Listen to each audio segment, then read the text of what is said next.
అహంకారం, తెలివి. ఒక అడవిలో గజరాజు అనే పెద్ద ఏనుగు ఉండేది.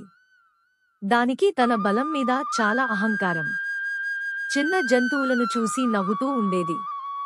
ఒకరోజు ఏనుగు నడుస్తూ ఉండగా అజాగ్రత్తగా ఒక చిన్న ఎలుక గూడు మీద కాలు పెట్టింది. ఎలుక భయపడి బయటకు వచ్చింది. ఎలుక వినయంగా అంది, రాజా, దయచేసి జాగ్రత్తగా ఉండండి.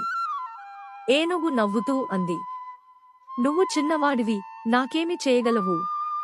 కొన్ని రోజులకు ఏనుగు అడవిలో వేటగాళ్ల వలలో చిక్కుకుంది. ఎంత ప్రయత్నించినా బయట పడలేకపోయింది.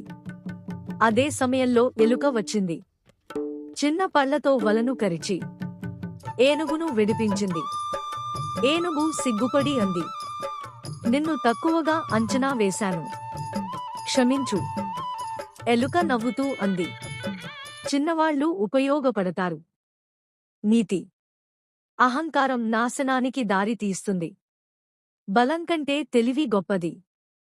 చిన్నవాళ్లను తక్కువగా అంచనా వేయకూడదు.